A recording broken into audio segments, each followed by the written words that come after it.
I spent 33 years trying to be the easy daughter, the one who never asked for too much, believing that if I made myself small enough, their love would finally fit. But standing alone at the altar of Wrenwood Lodge, staring at rows of empty chairs where my parents and siblings should have been, I realized the truth. My father didn't just miss my wedding. He organized the silence, and he made sure everyone else kept it too. The fog over Lake Glenhaven was still lifting when I woke up, a pale gray blanket retreating from the water to reveal the dark line of pines on the far shore. It was 6 a.m, my wedding day. I lay still in the center of the king-sized bed in the bridal suite at Wrenwood Lodge, listening to the silence of the hotel. Usually. Silence made me anxious. In the house I grew up in, silence meant someone was angry, or worse, that a decision was being made about you in another room. But today, the quiet felt like a held breath. It felt like anticipation. I rolled over and reached for my phone on the nightstand, my heart doing a strange, fluttery rhythm against my ribs. 33 years of trying to be the good daughter, the easy one, the one who required zero maintenance, had led me here. I had spent my life shrinking so my family would have more room to breathe. I had swallowed opinions, loaned money I never saw again, and smoothed over arguments I did not start, all to earn the right to this one day where I could finally be the center of the frame. I unlocked my screen, no new messages. That was fine. It was early. My father, Robert Perez, was not a morning person, but he had promised. I closed my eyes and replayed the memory, polishing it like a coin I carried in my pocket. I was 10 years old, sitting on the trunk of his sedan after a softball game where I had struck out 3 times. He had handed me a grape soda and looked me dead in the eye. "Bella," he had said, his voice dropping into that serious register that made me feel important. "I might be hard on you sometimes, but when it counts, I am there. I will always show up for you, no matter what." I clung to that. I used it to patch over the missed birthdays and the graduations where he left early to take a call. Today was the what in no matter what. I got out of bed, the floorboards cool under my feet. The suite was expansive, filled with oversized mirrors and plush cream furniture. My dress hung on the back of the door, a column of silk that cost more than my first car. I had paid for it myself, just like Sam and I were paying for the venue, the catering, and the band. My parents had offered to contribute, but every time the subject of a deposit came up, the conversation drifted. Money was tight, my father would say, or liquidity was an issue. I never pushed. I just worked extra shifts and covered it. That was the deal. I handled the logistics. They just had to handle being there. By 8 o'clock, the hair and makeup team had arrived, turning the suite into a whirlwind of hairspray and curling irons. My best friend, Jules, was already steaming the bridesmaid dresses, her energy frantic and bright. "Has your mom called?" Jules asked, holding up a steamer wand like a weapon. "Not yet," I said, trying to keep my voice light. "You know her. She's probably panic packing. She never knows what shoes to bring." I checked my phone again. Nothing. I opened my text thread with my sister, Clara. Last night, she had sent a message saying, "On my way. Can't wait to celebrate." It had made me smile then, but when I scrolled up to look at it now, the bubble was gone. I frowned, tapping the screen. That was strange. I knew I had seen it. I vividly remembered the exclamation point. I refreshed the app. Still nothing.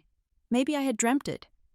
The anxiety in my stomach tightened, a cold knot pulling at my center. I decided to call my father, just a quick check-in, just to hear him say they were on the road. It rang, and rang, and rang. Then, it clicked over. "You have reached the voicemail of Robert Perez. Leave a message." "Hey, Dad," I said, forcing a cheerfulness I did not feel into the receiver. "Just checking in. I know the drive is about 2 hours, so you guys should probably be leaving soon to make photos. Love you." I hung up and set the phone down face up. 10 minutes later, I decided to check on my cousin, Elena. She had promised to bring a box of old family photos from my grandmother's house for the display table at the reception. It was the one thing I had specifically asked for, a way to have my grandmother there in spirit. I typed out a quick text. "Hey Elena, just making sure you grab that box of photos. See you soon?" The 3 dots appeared almost instantly. Then the message came through. "What photos?" I stared at the screen. My fingers felt clumsy as I typed back. "The ones from Nana's attic. We talked about this last week. You said you had them in your trunk. Bella." The reply came, "I never said that. I have not been to Nana's house in months. You must be confusing me with someone else. Chill out. Bridezilla." I put the phone down, my hands shaking slightly. I was not confusing her. We had a 20-minute conversation about it. I remembered where I was standing when we spoke in the aisle of the grocery store, looking at lemons. I remembered her laughing and saying the dust made her sneeze. Why lie? Why make me feel like my memory was the problem? "You okay?" Jules asked, pausing with a blush brush in midair. "You look pale." "I am fine," I said. "Just family stuff." "They are running late." By 11 o'clock. The knot in my stomach had become a stone. The photographer was ready to start the getting ready shots with the mother of the bride and the sisters. The schedule, printed on thick cardstock and taped to the mirror, was explicit: 11 a.m., mother/daughter robe photos, but the room was just me, Jules, and the 2 other bridesmaids, friends from college. My mother was not answering her phone. Neither was Clara. Neither was my brother. Leo. I sat in the chair, the silk robe slipping off my shoulder, staring at my reflection. My eyes looked wide, frantic. Maybe there was an accident. One of the bridesmaids suggested softly. That was the thought that had been clawing at the back of my throat. A pileup on the interstate. A hospital room. I checked the traffic reports for the I-40 corridor. Green lines all the way from Charlotte to Glen Haven. Clear skies. No accidents. My phone buzzed, and I snatched it up so fast I almost dropped it. It was a voicemail notification. From my father. I let out a breath that was half sob, half laugh. "See? They were just busy. They were driving." He was calling to explain. I held the phone to my ear, waving Jules to be quiet. The voice that came through the speaker was not the warm, apologetic tone I expected. It was low, clipped, and devoid of any background noise. There was no hum of a car engine, no sound of my mother in the passenger seat. "Bella, don't do this today. We will talk after." Click. The message ended. I stood there, the phone pressed to my ear, listening to the dead air. I played it again. "Don't do this today." Do what? Get married. Be happy. It wasn't a warning about an emergency. It was a command. It was the voice he used when he was negotiating a business deal he intended to win by walking away from the table. It was cold. It was precise. It implied that my wedding was a piece of leverage he could simply remove from the board. Sam knocked on the door then. He shouldn't have been there, bad luck to see the bride and all that, but the look on his face told me luck was already irrelevant.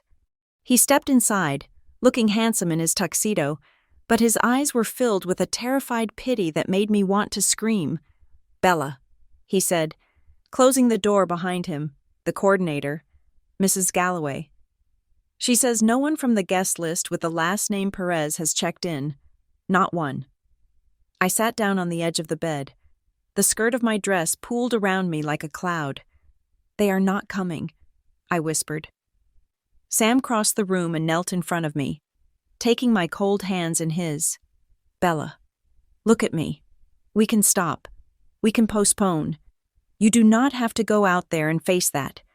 We can tell everyone there is a family emergency. We can protect you." He was being kind.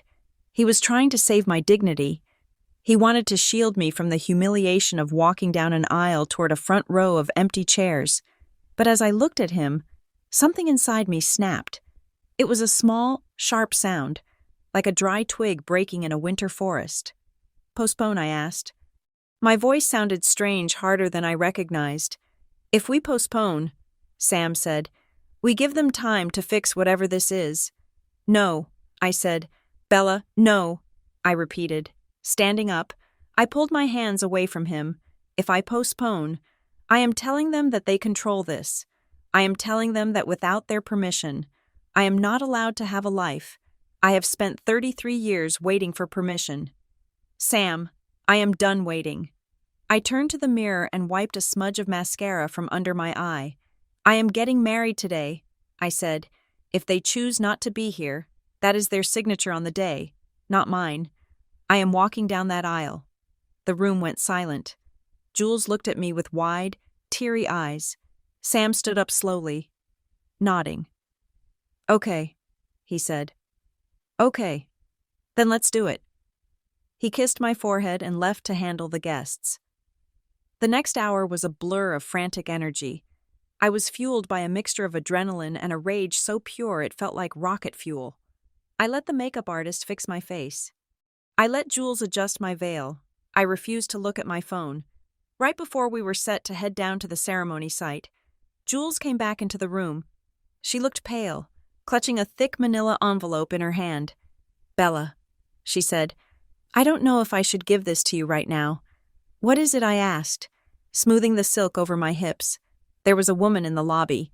Jules said, "She wouldn't give her name. She asked for you, not Bella, but Isabella Maria Perez." Full legal name. I frowned. Did she look like family? No. Jules shook her head. She looked nervous. She was wearing a trench coat and sunglasses, like she didn't want to be seen. She shoved this at the front desk clerk and said to get it to you immediately. She said it was from someone who owes you the truth.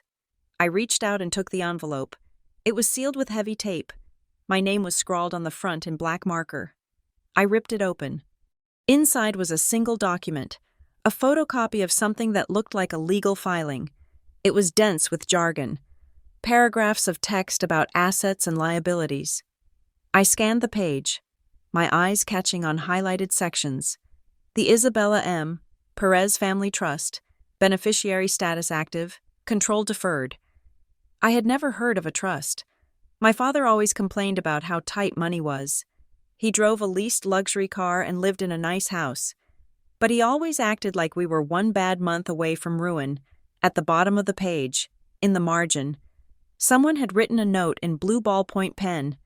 The handwriting was jagged, hurried. "Do not sign anything from Lark Fell Financial. Lark Fell."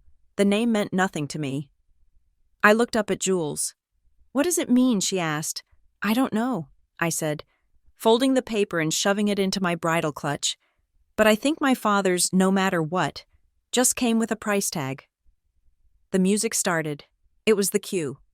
We walked down to the lakeside. The guests were seated. I could see the backs of their heads. The air was crisp, smelling of pine needles and damp earth. When the doors to the outdoor chapel opened, the gasp was audible. Not a gasp of awe at the bride, but the sharp intake of breath from 100 people realizing that the entire right side of the aisle, the bride's side, was empty. The white wooden chairs sat in perfect, terrifying rows, unoccupied. No mother dabbing her eyes, no father standing tall in a suit, no sister smiling with a bouquet, just empty space. The coordinator had tried to spread the guests out, asking Sam's friends to fill in the gaps. But the holes were still visible. They looked like missing teeth. I gripped my bouquet so hard the stems crunched. I locked my eyes on Sam, who was standing at the altar, looking at me like I was the only person in the world. I walked, 1 step, 2 steps. I could hear the whispers. "Where are they? Is there a feud? Poor girl." I held my head high. I forced a smile that felt like it was carved out of marble. I walked past the empty seat reserved for my father. I walked past the empty seat reserved for my mother. When I reached the altar, Sam took my hand. His grip was iron solid. We went through the vows. I said the words, and I meant them. But my voice had a hollow quality to it. I wasn't crying. I was too shocked to cry. But as I looked out at the audience, at the sea of faces that did not include a single person who shared my blood, the realization hit me. This wasn't an accident. You don't get 20 people to coordinate a no-show by accident. This was an operation. They had talked about this. They had agreed on it. They had planned my humiliation over dinner tables and group chats I wasn't part of.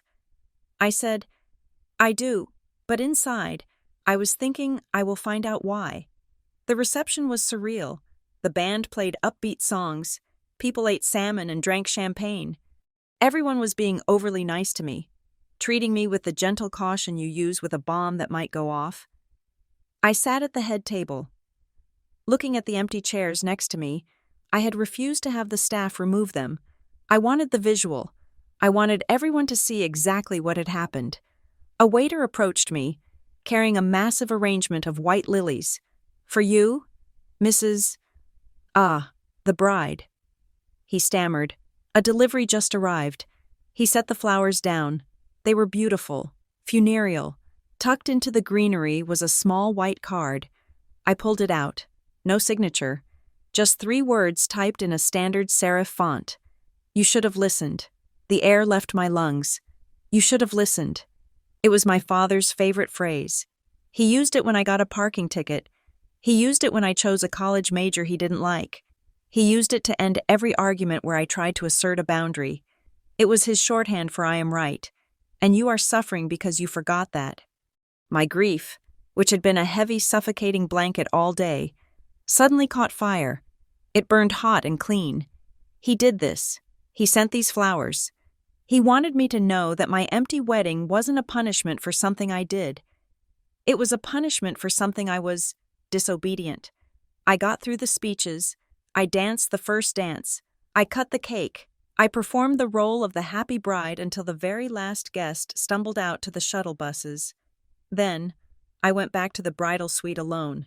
Sam was downstairs settling the final bill with the venue manager. I sat on the bed in my ruined dress. The hem stained with grass and dirt. The room was quiet again. I pulled out my phone. I hadn't looked at social media all day. I had been too afraid of what I would see. I opened Instagram. The first post on my feed was from my cousin, the one who claimed she never promised the photos. It was a picture posted 2 hours ago. The location tag was the Perez family home. It was a group shot.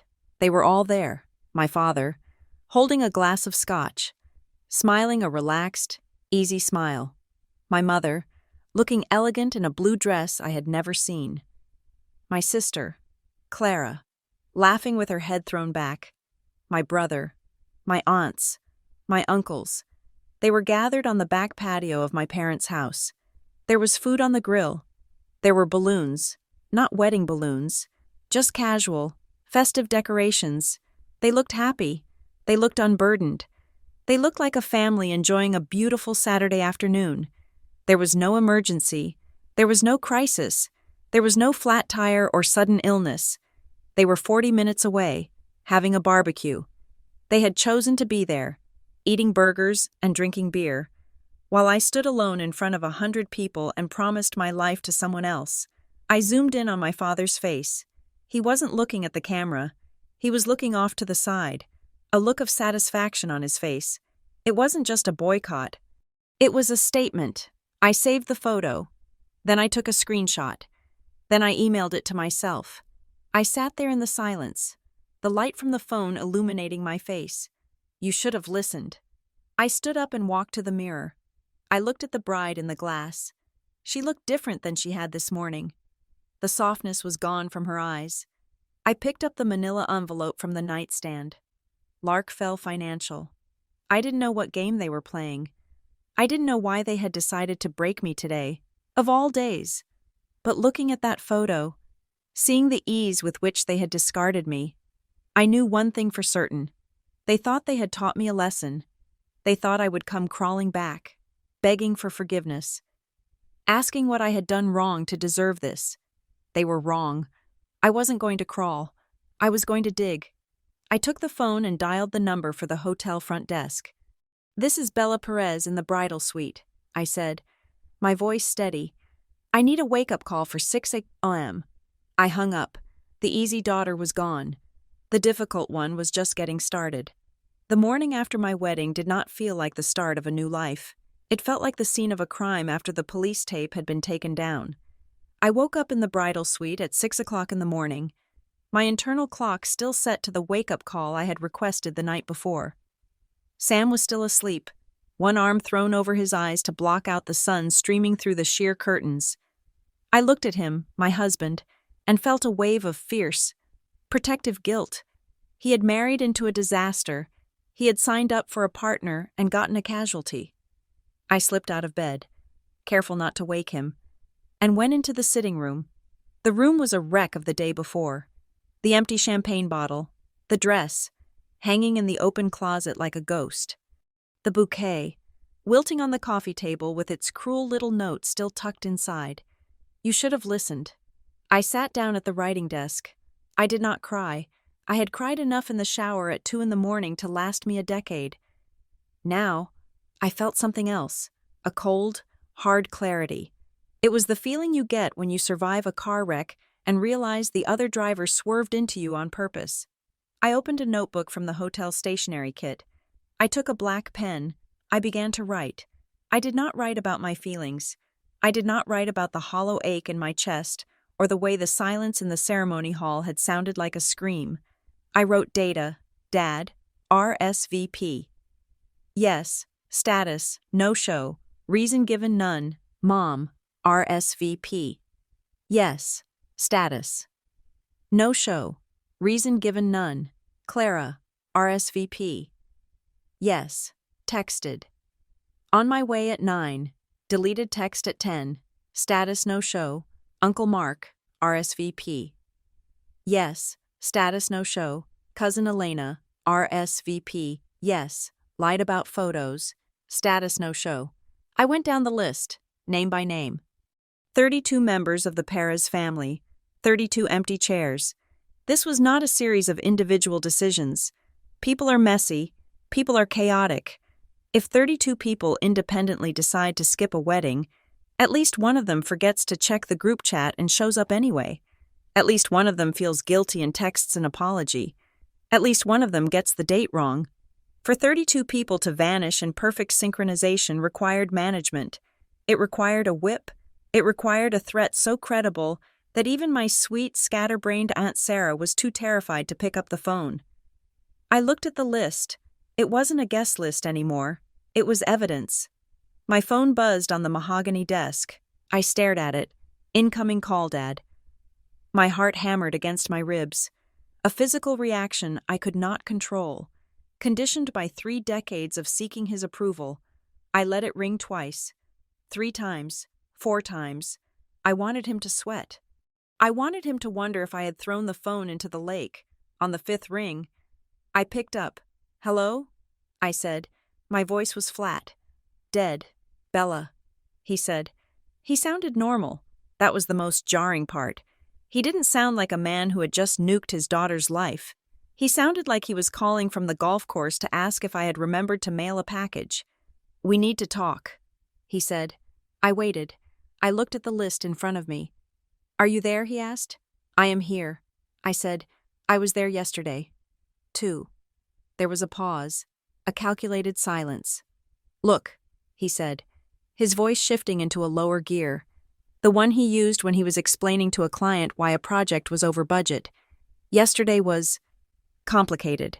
We were put in an impossible position. Bella, you have to understand that. What position? I asked. The position where we had to protect the family, he said smoothly. Protect the family from what? I asked. From seeing me get married, from eating cake, from the consequences of your choices, he said. I almost laughed. It would have been a hysterical sound. My choice to get married, my choice to be happy, he continued before I could speak. We can't discuss this over the phone. It is too sensitive, but I need to know something. It is important. Go on. I said.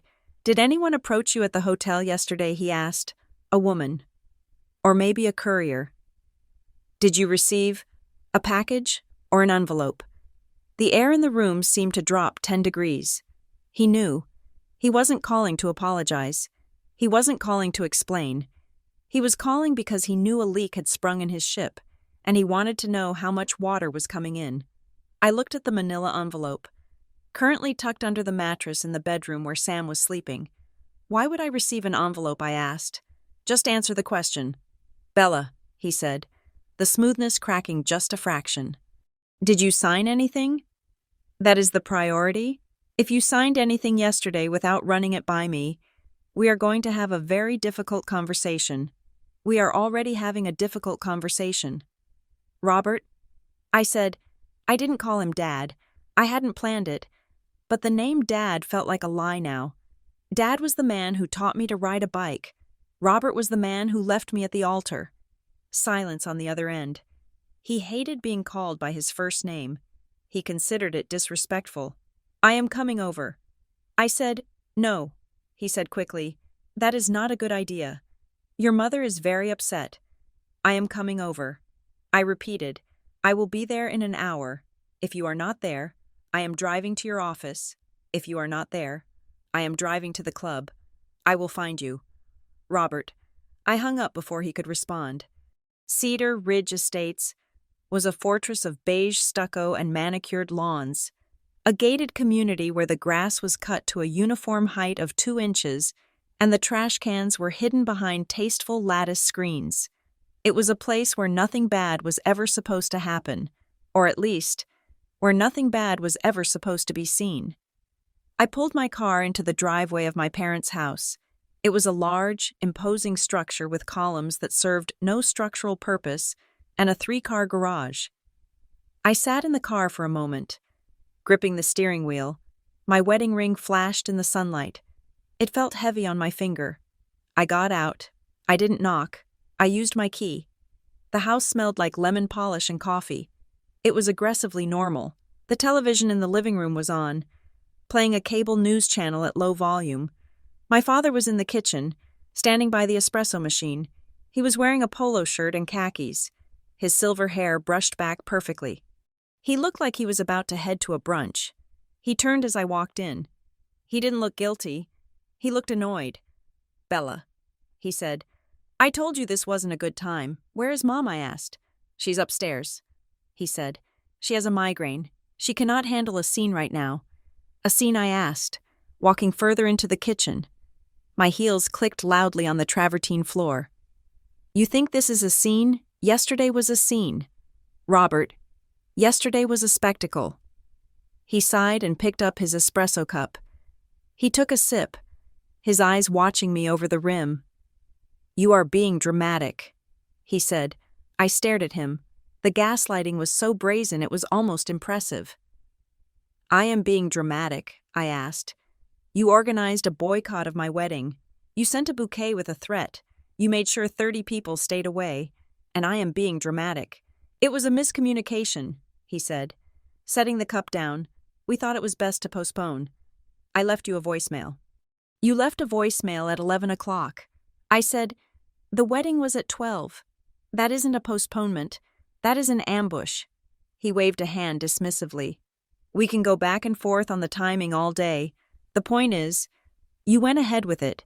You forced the issue. And now we have a mess to clean up. He leaned against the counter, crossing his arms, the posture of a man ready to negotiate a contract. Here is the reality. Bella, he said, there is a business relationship, a very sensitive, very lucrative relationship that relies on certain perceptions about this family, perceptions about loyalty. What does that have to do with my wedding? I asked. Everything, he said. The people involved in this deal. They value discretion. They value control. Having a daughter who runs off and creates a public spectacle, it makes me look like I cannot control my own house. And if I cannot control my house, they wonder if I can control their assets. He looked at me with a cold, disappointed stare. If you make this into a war, he said, if you go on social media and cry about your empty wedding, if you start asking questions you do not understand, that relationship collapses. And if it collapses, the liquidity of this family collapses. He let that hang in the air, and while he added, his voice dropping, your new marriage will become financially complicated very quickly. I imagine Sam likes his lifestyle. I imagine you like yours. It would be a shame if certain debts were called in, if certain guarantees were enforced. I felt a chill run down my spine. Are you threatening to bankrupt me? I asked. I'm telling you to handle this privately. He said, go on your honeymoon. Keep your mouth shut. Tell people we were sick. Tell people it was a misunderstanding. Fix the narrative. Bella. And if I don't, I asked. He picked up his coffee cup again. Then you will find out that family loyalty works both ways, he said. And right now, you are in a deficit. I looked at him. I looked at this man who had raised me, who had paid for my braces, who had sat at the head of the table every Thanksgiving. I realized I didn't know him at all. I had been living with a stranger who wore my father's face. Did you send someone to the hotel, I asked, to give me an envelope? His eyes narrowed, a flicker of genuine tension. No, he said. Who gave you an envelope? I lied. No one. I said, I just heard a rumor. I saw the relief wash over him, followed instantly by suspicion. He didn't believe me, but he couldn't prove I was lying. I turned around. Where are you going? He asked. I am leaving. I said, you want me to handle it privately? Fine. I will be very private. I walked out of the kitchen. As I reached the front door, I heard him call out. Bella, I didn't stop. I drove a mile down the road and pulled into the parking lot of a pharmacy. My hands were shaking so hard I could barely put the car in park. I needed information. I pulled the piece of paper out of my purse, the one from the envelope. Larkfell Financial. I Googled the name on my phone. The website was sparse, dark blue background, gold text, wealth management, asset protection, private client services, no team photos, no address listed other than a P.O. box in Delaware and a phone number. I dialed the number. It rang twice. Larkenfell. A woman's voice answered. Crisp, professional. How may I direct your call? Hi, I said, trying to sound like the confident, efficient woman I was in my professional life. Not the shattered daughter I was right now. I am calling to verify some records regarding a trust. Certainly, she said. Do you have the account number? I looked at the document. Yes, I said. It is account number 77B909. The name on the file is Isabella M. Perez. There was a pause. I heard the clicking of a keyboard. One moment, please, she said. The hold music started. It was classical, generic. I waited. 30 seconds, a minute, 2 minutes. The music stopped. Ma'am, the voice returned. But it wasn't the same casual tone. It was tight, strained. Yes, I am here. I said, I am afraid I cannot access that file. She said, you will need to speak to our legal department. Legal department, I asked. I just want to verify the beneficiary status. I cannot provide any information. She said, please hold for legal. No, wait, I started. But the line clicked. Then it went dead. She hadn't transferred me. She had hung up. I stared at the phone. A simple inquiry about a trust shouldn't trigger a panic button. Unless the trust wasn't supposed to be found. I decided to try a different angle, the soft underbelly of the family. I texted my Aunt Sarah. She was my mother's sister, a kind, anxious woman who always sent me cards on Valentine's Day. She had been the one who taught me to knit. Aunt Sarah, please, I just need to know you are okay. Why weren't you there? I watched the screen. 10 minutes passed, then 20. Finally, a bubble appeared. Bella, honey, I love you. You know I love you. But I can't be involved. Please don't come here. Please don't call Uncle Mark. I can't be involved. That wasn't the language of a woman who had a scheduling conflict. That was the language of a witness who had been told not to testify. The fear in the text was palpable. It felt heavy. My father had gotten to them. He had terrified them. Then, another text came through. This one made my breath hitch. It was from my mother. I stared at the name Mom on the screen. She hadn't come downstairs when I was at the house. She had hidden in her room. The text was short. I didn't know he would do it like that. I read it 3 times. I didn't know he would do it like that. It was a confession. She knew about the boycott. She knew about the plan. She had agreed to it. Her regret wasn't that they had done it. Her regret was the method. She hadn't anticipated the cruelty. She hadn't anticipated the flowers, or the silence, or the total erasure. She was complicit, but she was also cracking. When I got back to the hotel, Sam was awake. He was sitting on the edge of the bed, his laptop open. He looked worried. Where did you go? He asked. I woke up and you were gone. I went to see him. I said, tossing my keys on the table. Bella, I know. I said, It went exactly how you think it went. He threatened us. Threatened us how Sam asked. Closing the laptop, financially. I said. He said if I make a scene, business deals collapse. He said our marriage would get complicated. Sam rubbed his face with his hands. He looked tired. He was a software engineer, a logical man who believed that if you followed the rules, things worked out. He wasn't built for this kind of operatic dysfunction. Bella, look at this, he said. He turned the laptop toward me. I was looking through our shared email, checking for vendor invoices from yesterday. He said, I checked the spam folder, just in case something got filtered. He pointed to a subject line near the top of the list. From Bramwell Shore, LLP. Subject, final notice, signature required to avoid litigation, date 3 weeks ago. I frowned. I don't know who that is. Open it, Sam said. I clicked the email. Dear Ms. Perez, this is our final attempt to contact you regarding the outstanding compliance documents for Juniper Harbor Holdings. Failure to sign the attached affidavit by the end of the month will result in immediate litigation to recover assets. Please respond to the email on file, bella.perez.90@gmail.com. I froze. Bella, perez.90@gmail.com. That was an email address I had created when I was a freshman in high school. I hadn't used it in 15 years. I didn't even know the password anymore, but my family knew it. It was the email address connected to my old iTunes account, the one we all shared. Someone had been using that email address to receive legal notices in my name, knowing I would never see them. Juniper Harbor Holdings. I whispered, another name I don't know. We need a lawyer. Sam said, a real one, not one of your dad's friends. We found an attorney in Glen Haven. Her name was Joyce Miller. She operated out of a converted Victorian house on Main Street, sandwiched between a bakery and a yoga studio. She was in her 60s, wearing a cardigan and reading glasses on a chain. She looked like a librarian, but her eyes were sharp as flint. I laid it all out. The wedding, the envelope, the trust document, the threat, the spam email. She listened without interrupting, taking notes on a yellow legal pad. When I finished, she sat back and took off her glasses. This is unusual, she said. That is a polite word for it. I said. She tapped the photocopy of the trust document. This trust, she said. The Isabella M. Perez Family Trust. Trusts are usually used to give money to people, but the language here. See this section? She pointed to a paragraph of dense legalese.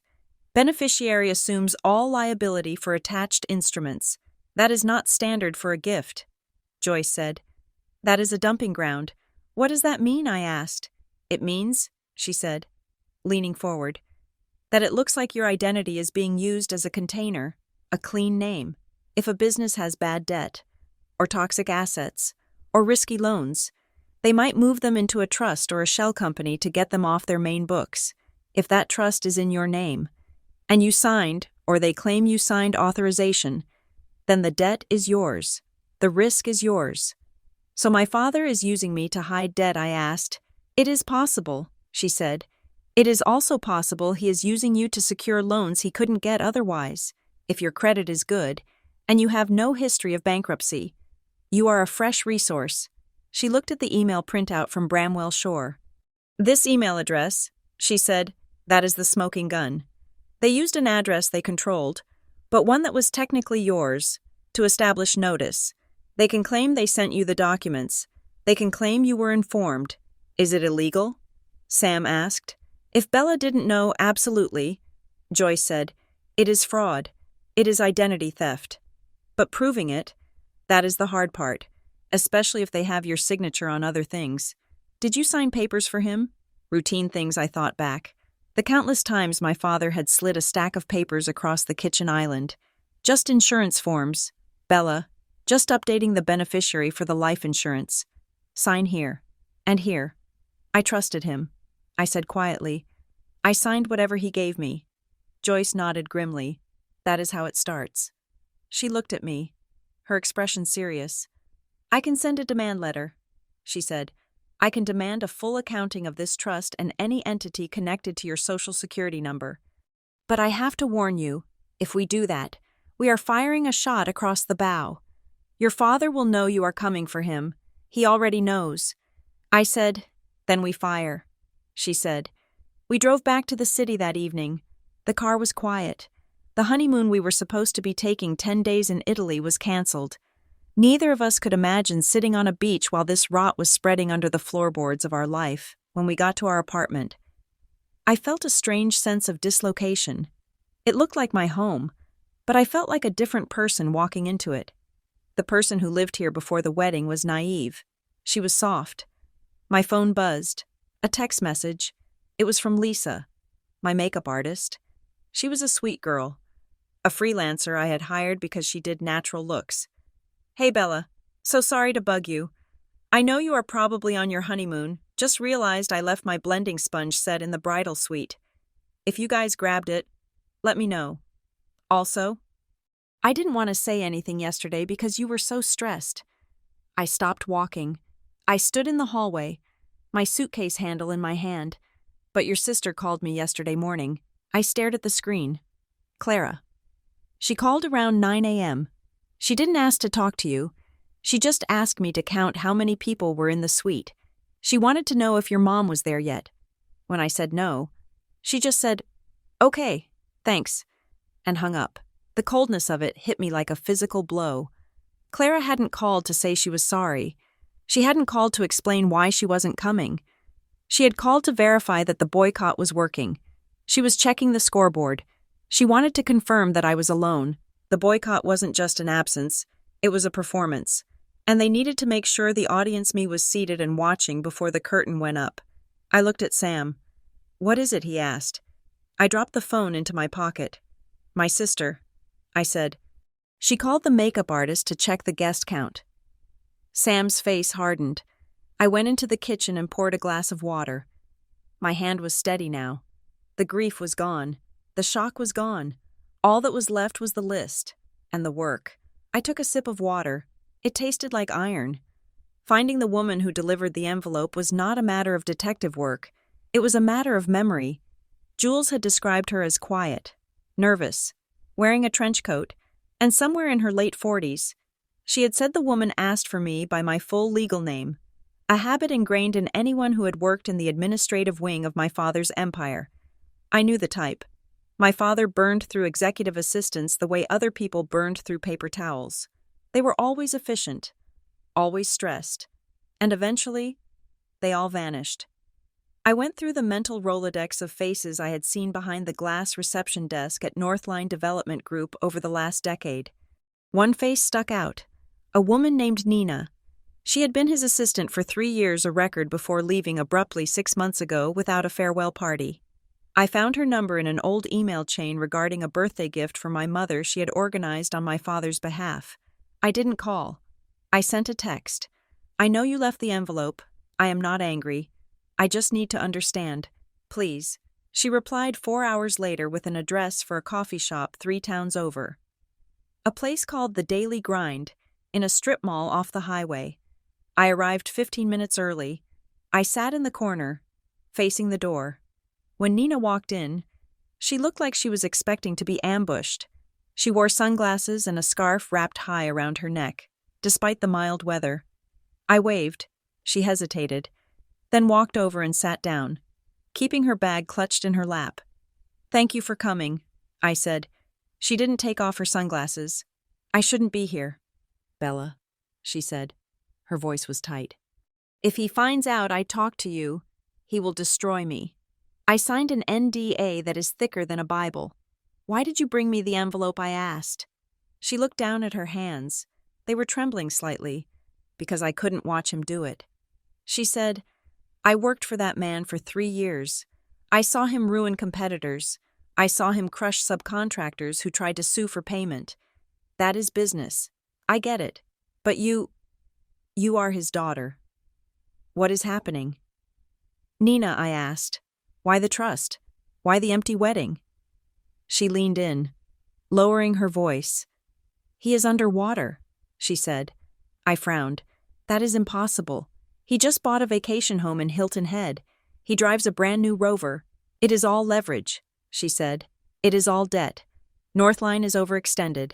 There are loans coming due next month, big ones, commercial paper, and there is a confidential audit looming.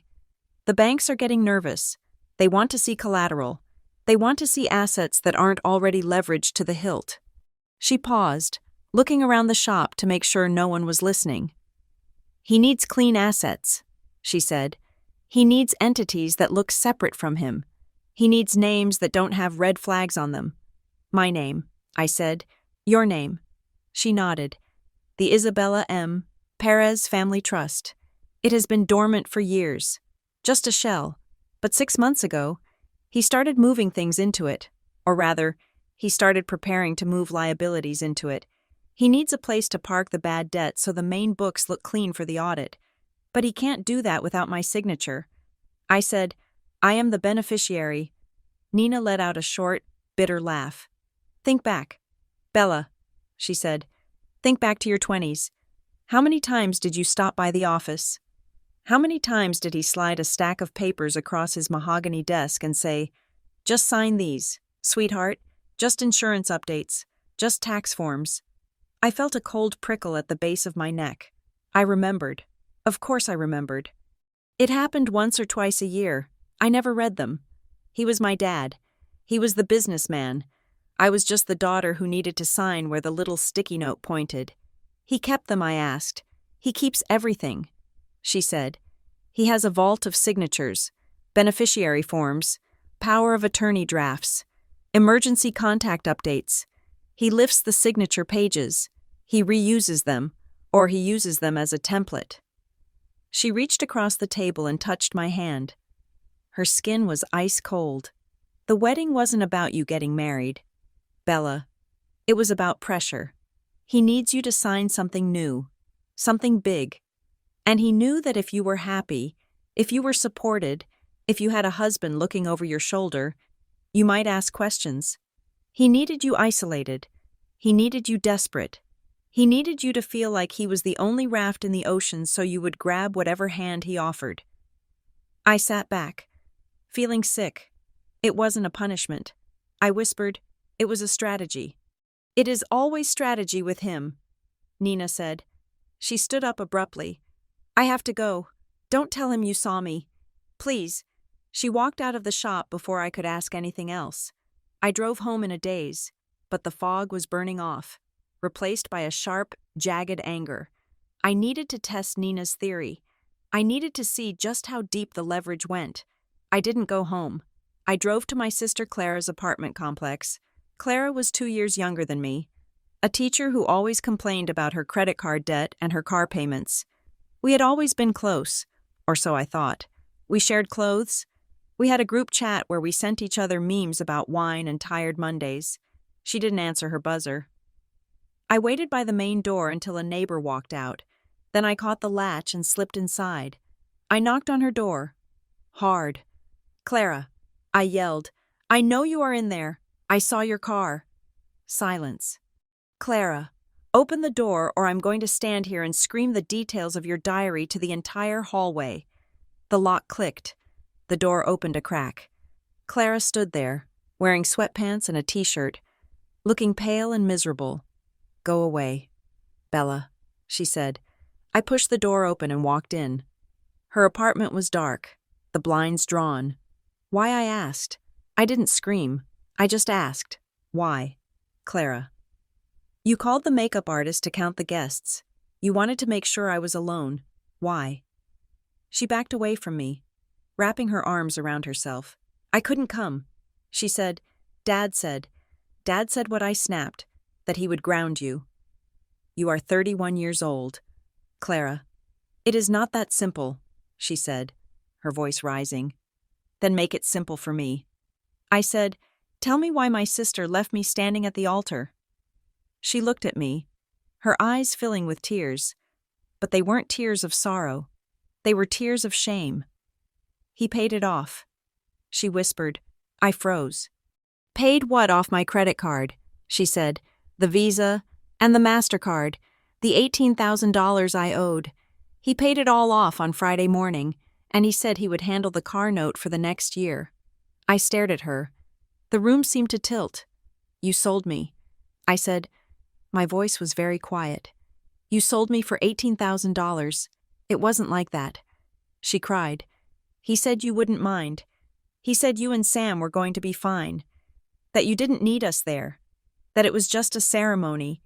He said if I stayed home, he would wipe my slate clean. Bella. I was drowning. The interest payments alone were eating my whole paycheck. I looked at her, my little sister, who I had defended on the playground, who I had tutored in math. I saw her clearly for the first time. She wasn't malicious, she was weak, and my father knew exactly what her price was.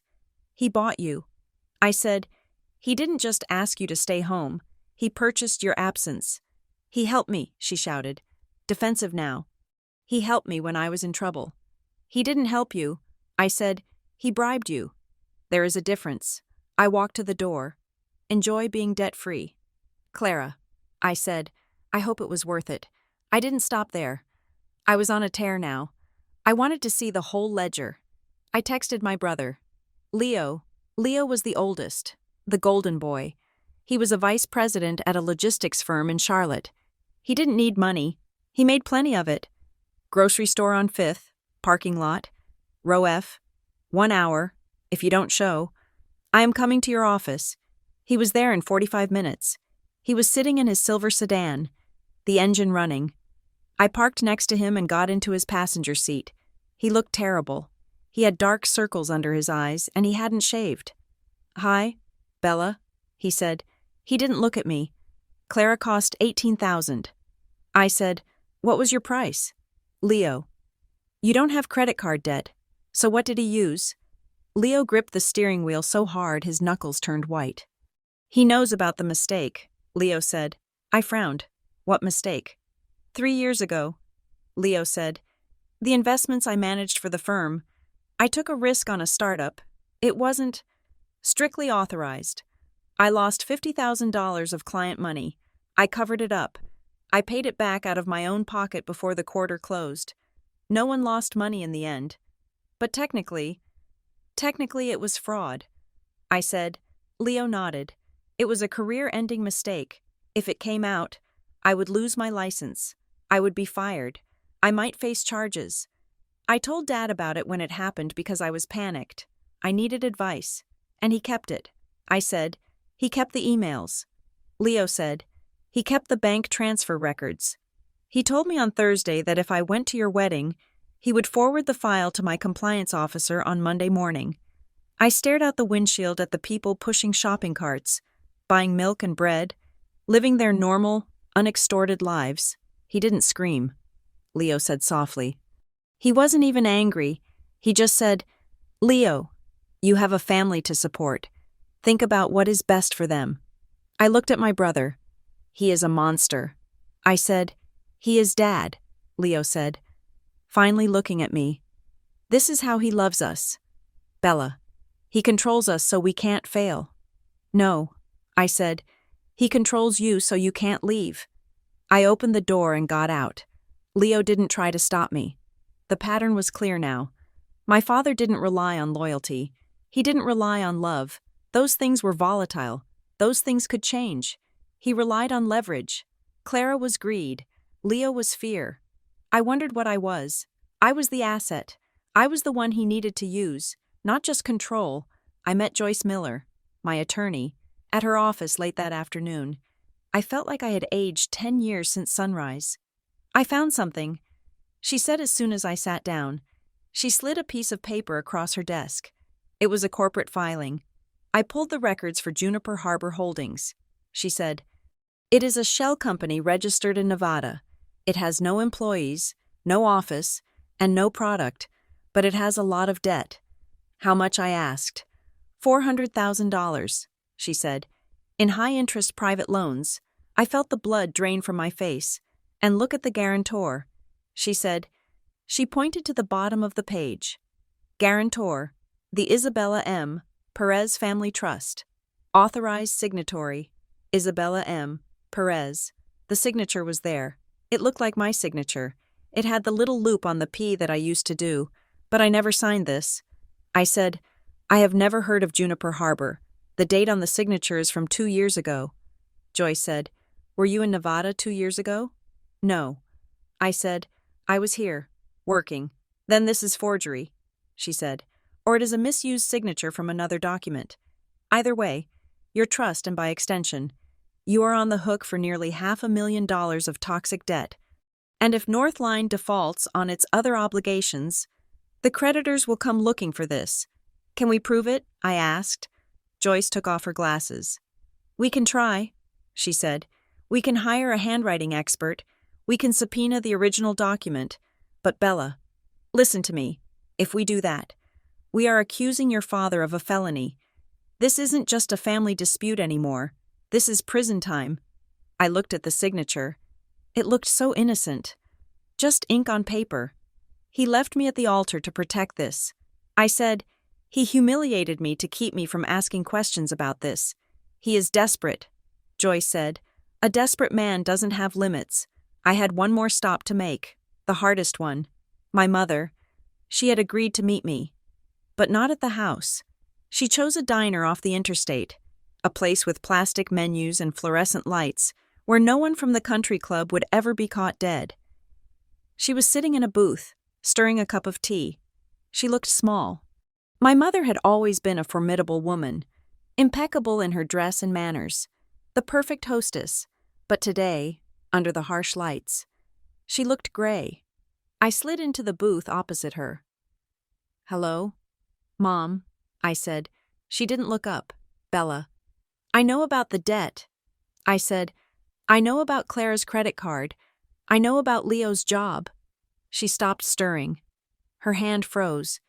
"You shouldn't be digging," she said softly. "It will only make it worse." "Why?" "Mom," I asked, "why did you do it? I know Dad is the architect. I know he is the one with the leverage. But you are my mother. You were supposed to be the one person who showed up. Even if he threatened you, you were supposed to walk down that aisle." She finally looked up. Her eyes were red-rimmed. "I couldn't," she said. "Why?" I demanded. "What does he have on you? Did you steal money too? Did you make a mistake?" "No," she said. She took a shaky breath. "I stayed. That is my sin. Bella, I stayed. I don't understand." I said, "Years ago," she said, "when you were little, I knew he was crooked. I knew he moved money around. I knew he bullied people. I wanted to leave. I packed a bag. I had it in the trunk of the car. And I pressed. And he found it." She said, "He sat me down in the kitchen. He didn't yell. He just laid out the numbers. He showed me what life would look like if I left. The lawyers he would hire. The custody battle he would wage. He told me he would spend every last dime he had to make sure I ended up with nothing. He told me I would be working in a diner like this one for the rest of my life." She looked around the room with a shudder. "I was afraid." She said, "I liked my life. Bella, I liked the house. I liked the status. I liked being Mrs. Robert Perez. So I unpacked the bag. I taught myself not to see the things I didn't want to see. I taught myself to believe his version of the truth because it was easier than fighting him. So you sacrificed me to keep your lifestyle." I said, "I sacrificed you to keep the peace," she hissed. "You don't know what he has been saying, Bella. You don't know the stories he has been telling the family for months." "What stories?" I asked. "He told Aunt Sarah that you were unstable." She said, "He told them you were marrying Sam to spite us. He said you told him you never wanted to see us again. He said you were the one who pushed us away. He painted you as the villain." Bella. "He told everyone that skipping the wedding was an act of tough love, that we were refusing to support a mistake." I felt the breath leave my lungs. "He told them I abandoned you," I asked. "He told them you hated us." She said, "So when he said we weren't going, they didn't feel guilty. They felt justified. They thought they were respecting your wishes, or teaching you a lesson." He spun it. "Bella, he spins everything." I looked at my mother. I saw the fear in her, deep and calcified. She wasn't a parent. She was a hostage with Stockholm Syndrome. "I am sorry," she whispered. "I am so sorry, Bella. But please, sign whatever he wants you to sign. Just make it go away. If you fight him, he will burn it all down." I stood up. I couldn't look at her anymore. He can burn it, I said. I am not the one who is flammable. I went home to Sam. I told him everything. The bribery, the blackmail, the shell company, the smear campaign. We sat on the couch in silence. The scope of it was overwhelming. It wasn't just a bad father. It was a cult of personality built on financial terror. There was a knock at the door. It was the mail carrier. Certified letter for Isabella Perez. He said, I signed for it. My hand didn't shake. I walked back into the living room and tore open the heavy cardboard envelope. Inside was a single document, a formal amendment to the Isabella M. Perez Family Trust. It was a document authorizing the restructuring of assets and retroactive approval of all prior guarantees. It was a get-out-of-jail-free card for Juniper Harbor Holdings. It would validate the forgery. It would make the debt officially, legally mine. Attached to the front was a sticky note. My father's handwriting.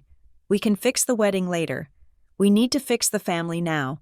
Sign this and return it. You have 10 days. Don't make me use the other file. I looked at Sam. The other file, Sam asked. What is the other file? I don't know. I said, but I knew one thing. The wedding boycott wasn't the finale. It wasn't the climax of the drama. It was just the opening move. He had cleared the board so he could play his real game.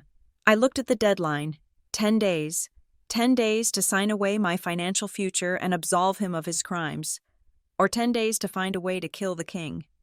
I walked to the kitchen and grabbed a magnet. I stuck the letter to the refrigerator door. Right at eye level, he wants a signature. I said to the empty room, I am going to give him a war. The days following the delivery of the certified letter were not measured in hours, but in escalating degrees of tension. I had turned our dining room table into a war room. Stacks of paper covered the mahogany surface bank statements, the trust document, the credit report I had finally managed to unlock, and the timeline I was building on a legal pad. Sam was trying to be supportive, but I could feel him fraying at the edges. He was a man who liked clear problems with clear solutions. A broken line of code, a leaking faucet. But this was a toxic fog that was seeping into the drywall of our new marriage. We were eating takeout Thai food on the couch on Tuesday night. The only clear surface left in the living area. We have not talked about anything else in 3 days, Sam said, pushing a piece of tofu around his plate. I know, I said, my eyes still scanning the email on my phone. I am sorry. I am not asking for an apology. Bella, he said, I am asking for a break. You are vibrating. You are not sleeping. You are grinding your teeth so loud at night it wakes me up. I set the phone down. I can't stop. Sam, if I stop, the 10-day deadline runs out. If I stop, he wins. It is not just about winning, Sam said quietly. It is about what you are becoming to beat him. You are becoming hard. I looked at him. I love you, Sam. But soft people get eaten in this family. I was soft for 33 years. Look where it got me. Sam sighed and put his arm around me. I just don't want you to wake up in a year and realize you burned down our house trying to smoke him out of his... I leaned into him. But I didn't close my eyes. I couldn't. The next morning, I stayed home from work to deal with the credit report. I had always assumed my credit was fine. I paid my bills. I had a mortgage. But when I finally got past the security questions, which were disturbingly specific about addresses I had never lived at, the report loaded. It was 750 pages long. I scrolled past the student loans I had paid off. I scrolled past the car lease. Then I hit the section labeled Inquiries. There were dozens of them. Soft inquiries. The kind that happen when a company is checking to see if you are a good candidate for a loan, or a credit line increase, or an insurance policy. Juniper Harbor Holdings, Northline Development, Cedar Ridge Management, Lark Fell. They had been checking my credit every quarter for 5 years. They were monitoring my financial health like a farmer checks the soil, making sure it was rich enough to plant their debt in. Then I saw the address section. Current address, 12 Maple Drive, Glen Haven. That was our apartment. Previous address, 4400 Industrial Way. Suite B? I frowned. I knew that address. It was a warehouse district south of the city. My father owned a commercial building there. It was empty, mostly used for storage. According to Experian, I had lived there for 2 years. He had parked my digital ghost there. He had used that address to receive mail I never saw, to register accounts I never opened. It was a holding pen for the identity he was exploiting. It wasn't just fraud, it was dehumanizing. To him, Bella Perez wasn't a daughter. She was an asset class. She was a resource to be managed. I needed to see him, not to talk. I needed to see his world. I drove to the Northline Development Group headquarters around lunchtime. It was a sleek glass building in the business district, the kind of place that screamed legitimacy. I walked into the lobby, carrying a small box of old books I'd found in my trunk. If anyone asked, I was returning them to him. It was a flimsy excuse, but I knew the receptionist. She was new, young, and terrified of making a mistake. "Oh, Ms. Perez," she stammered. "Your father is in a meeting." "I know," I said, breezing past the desk with a smile that felt tight on my face. "I am just dropping these off in his office. I won't disturb him." I didn't go to his office. I walked down the main hallway. The Hall of Legacy, he called it. It was lined with framed photographs, professionally lit, beautifully matted. There was my father shaking hands with the governor. There was my father cutting a ribbon at a new library wing. There was my father handing a giant novelty check to a children's hospital. Robert Perez, a pillar of the community. Robert Perez, building a better future.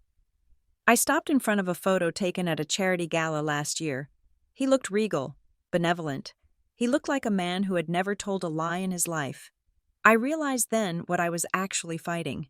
I wasn't fighting a businessman. I was fighting a myth. He didn't care about the money. He could lose the money and make it back. He was a hustler. He had done it before. What he couldn't lose was this. The image, the adoration, the idea that he was the good guy. Nina's words came back to me. He needs clean assets. Why? Because dirty assets look bad in an audit. Dirty assets create questions. Questions lead to scandals, and scandals shatter the frame. He wasn't afraid of jail. He was arrogant enough to think he could talk his way out of an indictment. He was afraid of embarrassment. I felt a vibration in my pocket. I pulled out my phone. It was a text from a number I didn't recognize. Parking garage. Level P3. Blue Honda. 5 minutes. I knew it was Nina. I left the box of books on a random chair and took the elevator down. The garage was dim and smelled of exhaust. I found the blue Honda tucked in a corner. The window rolled down just an inch. Nina's eyes were visible in the gap. She slid a small silver flash drive through the opening. "These are emails," she whispered. "Between him and the CFO, they discuss the trust. They discuss the reallocation of liability. They mention you by name, Bella. They call you the firewall." I took the drive. It felt hot in my hand. "Thank you," I said. "Be careful," she hissed. "If you use this, if you leak this, he won't just sue you. He will come for your character. He will tell the world you are mentally ill. He will tell them you are a drug addict. He will tell them you stole from him. He controls the narrative, Bella. He has been telling people stories about you for years to prepare for this moment." I looked at her frightened eyes. "Let him try," I said. I took the flash drive to Joyce Miller. We sat in her office, the blinds drawn, watching the documents scroll across her computer screen. It was damning, not in a smoking gun way, but in a death by 1,000 cuts way. Email from CFO to Robert Perez. "The liquidity ratio is critical. We need to move the Juniper debt off the balance sheet before the audit on the 15th. Reply from Robert Perez. Move it to the Perez Trust. Use the authorization on file. B is distracted with the wedding. She won't notice." B is distracted. Joyce took off her glasses and rubbed the bridge of her nose. "This proves intent," she said. "It proves he knew you didn't know. He was counting on your distraction." "Can we arrest him?" I asked. Joyce sighed. "We can file a civil suit for fraud. We can send a preservation letter demanding they not destroy any more evidence. We can file a formal dispute with the banks regarding the unauthorized signatures." But I asked, I heard the but in her voice, but the law is slow.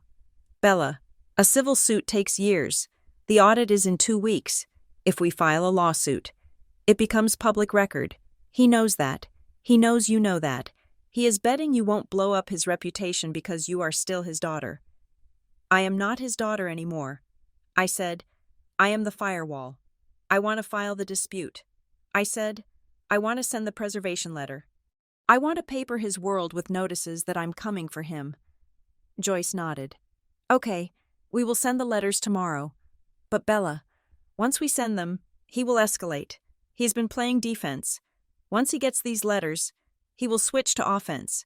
I thought about the empty chairs at my wedding. I thought about the voicemail. Don't do this today. He has been on offense for a long time. Joyce, I said, I just didn't realize I was on the field. That night, my phone pinged with a message from my cousin Sophie. Sophie was 22, sweet, and impressionable. She had been invited to the wedding but hadn't shown up. I had put her on the list of betrayals. But low down, she was a kid. She did what her parents told her. Bella, I can't sleep. I feel so sick about everything. I have to tell you something. I sat up in bed. Sam was asleep next to me. What is it? Sophie. The typing bubble appeared and disappeared for a long time. Finally, the text came through. At the barbecue on Saturday, before we took the group photo, Uncle Robert made a toast. I felt a cold dread pool in my stomach. What did he say? He raised his glass and said, To family, the ones who stand by us, and to Isabella. We love her, but we cannot support a mistake. Today we choose not to bless a union that is built on disrespect. We are saving her from herself. I stared at the words, and then I typed, and then everyone clapped. Sophie wrote, they clapped. Bella, like they were relieved, like he had given them permission not to care. I put the phone down on the nightstand. They clapped. It wasn't just that they obeyed him, it was that they wanted to believe him. It was easier to believe I was the villain than to accept that their patriarch was a monster. If I was the problem, then their abandonment was righteous. If I was the victim, then they were cowards. People will do anything to avoid feeling like cowards. I got out of bed and went to the kitchen. I dialed my father's number. It was midnight. I didn't care. He answered on the second ring. Bella, he said, it is late. What did you tell them I did? I asked. My voice was calm, which scared me more than screaming. I don't know what you're talking about. He said, the toast, Robert. I said, you told them my marriage was built on disrespect. You told them I was a mistake. What lie did you spin? Did you tell them I stole money? Did you tell them I cursed you out? I told them the truth, he said smoothly, that you have become ungrateful, that you have put your own selfish desires above the stability of this family. My selfish desire to get married, I asked. My selfish desire not to be a shell company for your bad debt. You are hysterical, he said. This is exactly why we couldn't attend. You are not well. Bella. Stop gaslighting me, I shouted. The volume echoed in the dark apartment. He went quiet. Then, his voice dropped. Do you really want to destroy this family over paperwork? He asked. It was the same question he always asked. Is this hill worth dying on? It is not paperwork. I said, it is my life. And yes, if the family is a lie, I will destroy it. You will regret this, he said. You are playing a game you don't understand. I hung up. I couldn't sleep. I sat at the table and opened the trust document again. I needed to understand the machinery. The Isabella M. Perez. Family Trust. Perez. I looked at the name. It had always been my name, but something nagged at me. A memory from childhood. A comment my grandmother, my mother's mother, had made once when she was senile. He shouldn't have made her change it back. I opened my laptop and started searching public records. Not for me, for my mother, Elena Maria Vance. That was her maiden name. Elena Maria Perez. That was her married name.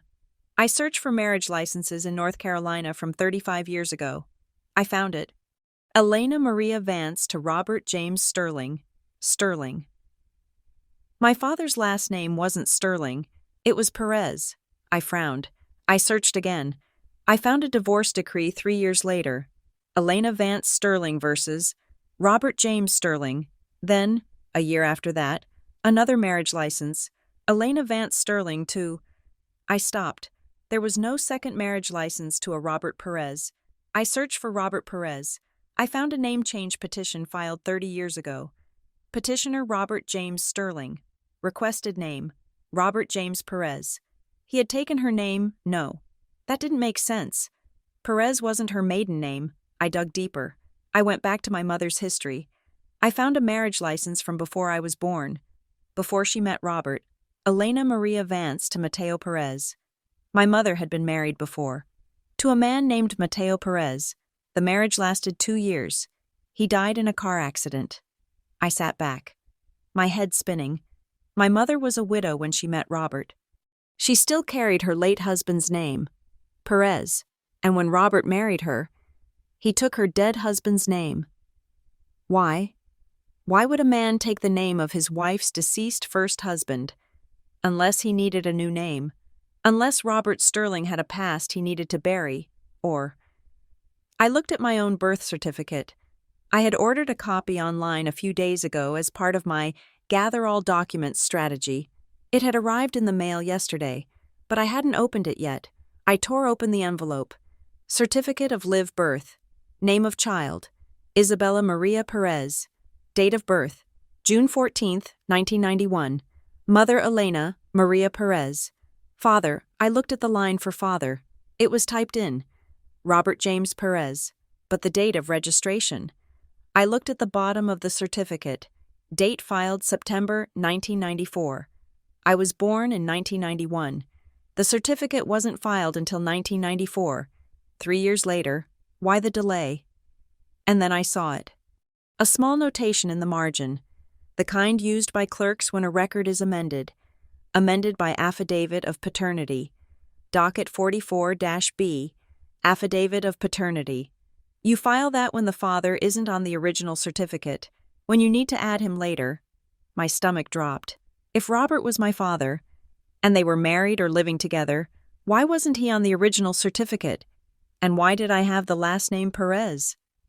If my mother was a widow named Perez, and Robert's name was Sterling at the time, I should have been a Sterling, or a Vance, unless Robert wasn't my father. Unless my father was the first husband, Mateo Perez. But Mateo died before I was born. The dates didn't line up perfectly, unless my mother had an affair, or unless Mateo didn't die when the records said he did. The implication hit me like a physical blow. Robert wasn't protecting the Perez family legacy. There was no Perez family legacy. He had stolen the name. He had stolen the identity. He had worn it like a costume for 30 years, and if he wasn't my biological father, then I wasn't his daughter. I was just the daughter of the woman he married. I was the stepchild he had tolerated. That explained the coldness. That explained the transactionality. That explained why he could leave me at the altar without blinking. To him, I wasn't flesh and blood. I was an acquired asset. I heard a car door slam outside. It was 2 a.m. I walked to the window. My father's Range Rover was idling in the driveway. The headlights cut through the darkness, illuminating our front porch. He shouldn't be here. He never came here. I heard heavy footsteps on the wooden stairs. Then, a knock. Not a polite knock. A firm, authoritative rap. 3 times. I opened the door. I didn't unlock the screen door. Robert stood there. He was wearing a trench coat over his pajamas. He looked unraveled. His hair was messy. His eyes were wild. "Open the door." "Bella," he said. "Go home." "Robert," I said. He held up a piece of paper. It was the preservation letter Joyce had sent. It must have been delivered to his house by courier late tonight. "You hired a lawyer," he said. His voice was trembling. Not with fear, with rage. "You left me no choice." I said. "You are ungrateful." He spat. "I raised you. I paid for your school. I put food in your mouth. And this is how you repay me. By sending threatening letters. By digging into things that don't concern you. They concern me when my name is on the debt." I said. He stepped closer to the screen. Sign the amendment, he said. His voice was low, deadly. Sign the amendment, Bella. If you do, I will forgive this. I will forget you ever tried to cross me. We can go back to normal. There is no normal, I said, and I know about the name. I know about Sterling. He froze. The color drained from his face. It was instantaneous. I had hit the nerve. You don't know anything, he whispered. I know you are a fraud. I said, I know you aren't a Perez, and I'm starting to think you aren't my father. He stared at me through the mesh screen. The silence stretched out, thin and tight as a wire. Then, he smiled. It wasn't a nice smile. It was the smile of a predator who realizes the prey has stopped running and started fighting. And he enjoys the sport. You want the truth? He asked softly. I want you to leave. I said, I will leave, he said. But listen to me closely.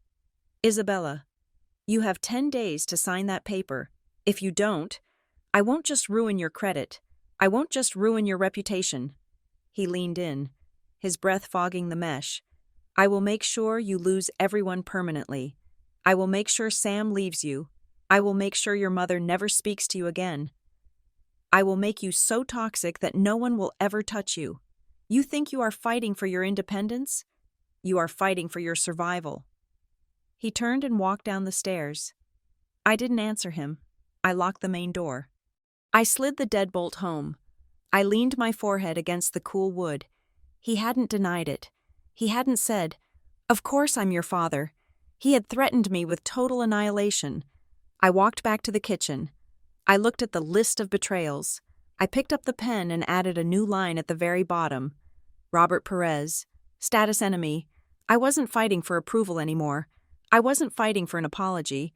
I was fighting to evict him from my life. I looked at the calendar on the wall.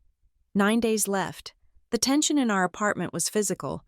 It felt like the air pressure had dropped before a tornado. A heavy, static silence that made the hair on my arms stand up. Sam was packing a bag. He wasn't leaving me, but he was leaving the situation.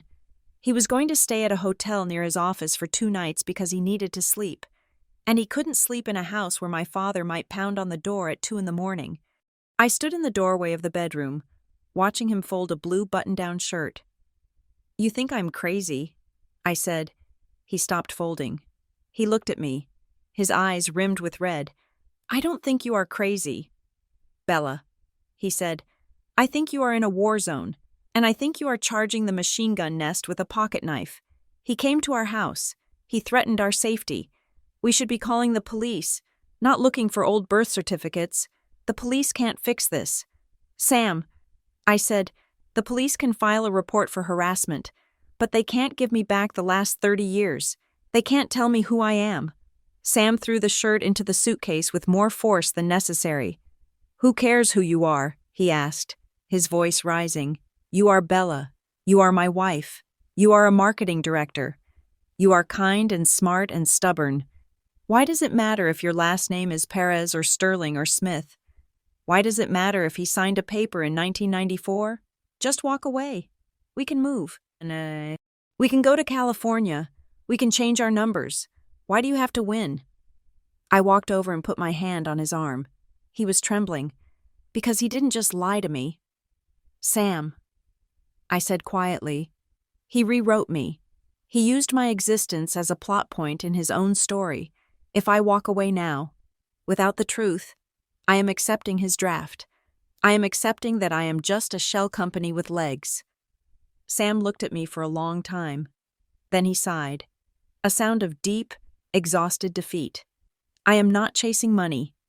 I said, I am chasing the right to exist without being rewritten. He kissed my forehead. It was a sad kiss. Just be careful, he said. You are poking a dragon, and dragons don't care about rights. After Sam left, I called my mother. I didn't ask if she wanted to meet. I told her I was coming to pick her up. I told her if she didn't come out, I would stand on the front lawn of the Cedar Ridge estate and scream the name Mateo Perez until the neighbors called the news. She was waiting at the end of the driveway when I pulled up. She wore big sunglasses and a trench coat, looking like a spy in a bad movie. She got into the passenger seat and didn't say a word. I drove us to a park near the river, a place where families were walking dogs and kids were throwing frisbees. It was aggressively normal. We sat on a wooden bench facing the water. "Tell me about the name," I said. My mother stared at the river. Her hands were clenched in her lap. "He found out when you were 14, she said. Her voice was barely a whisper. "Found out what I asked, that he might not be your father," she said. I felt the ground shift under my feet. It was one thing to suspect it. It was another to hear it spoken aloud. How I asked. "You had that surgery," she said. "For your appendix. Do you remember?" They did blood work. Routine tests. The doctor mentioned something in passing to Robert about blood types. Something that didn't line up. Robert is not a biologist, but he is a suspicious man. He went home and looked it up. Then he looked through my old things. He found letters. Letters from who I asked. From Matteo, she said.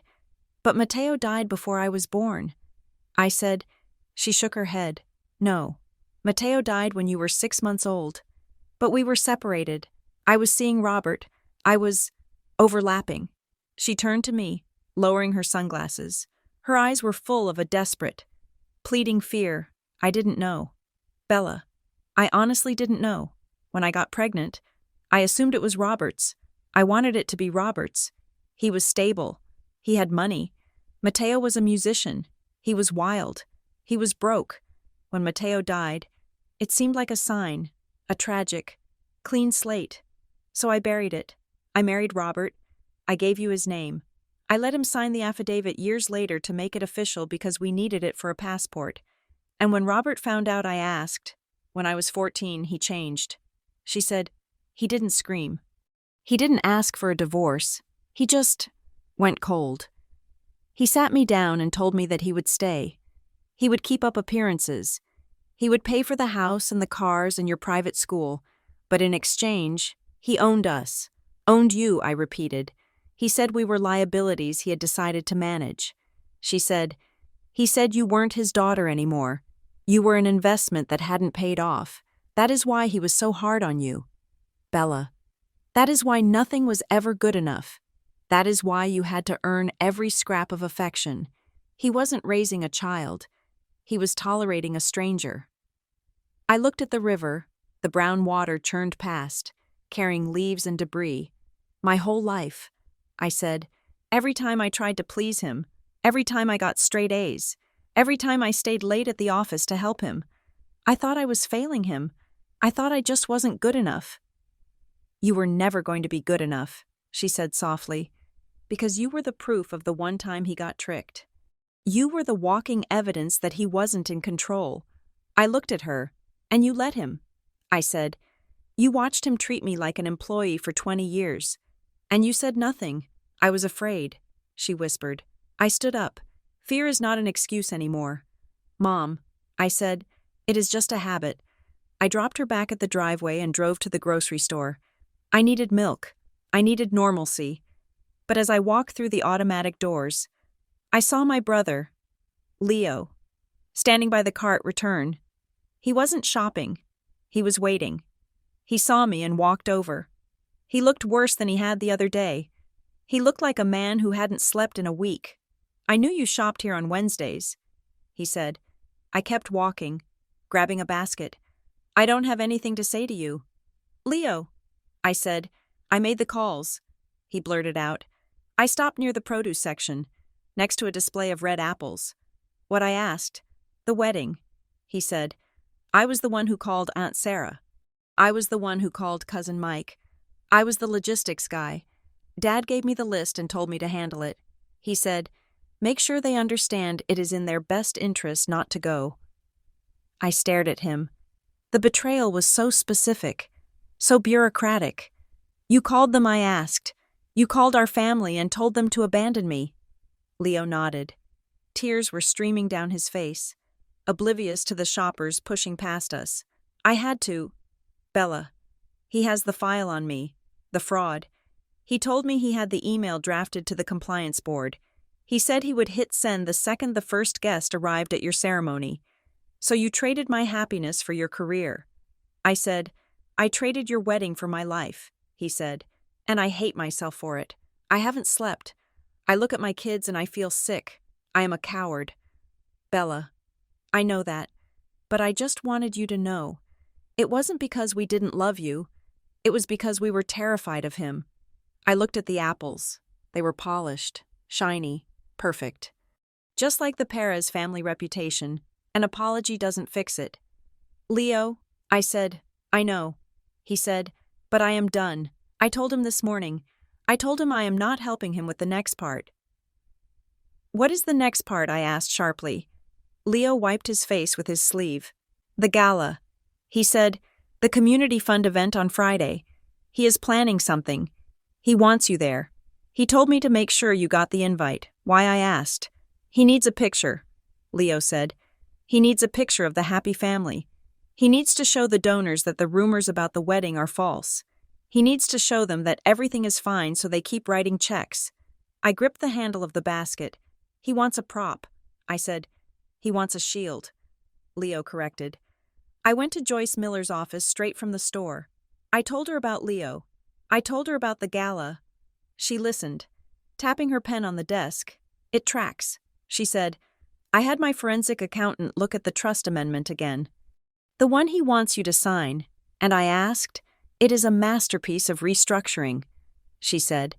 It doesn't just validate the old debt, it authorizes a new refinancing package. $5 million. $5 million, I choked. Yes, she said. He is trying to refinance the Northline corporate debt through the trust. He needs your signature to secure the loan against the trust's assets, and the trust's assets are you, or rather, your credit, your name, and the insurance policies he has taken out on you. Insurance policies, I asked. We found 3.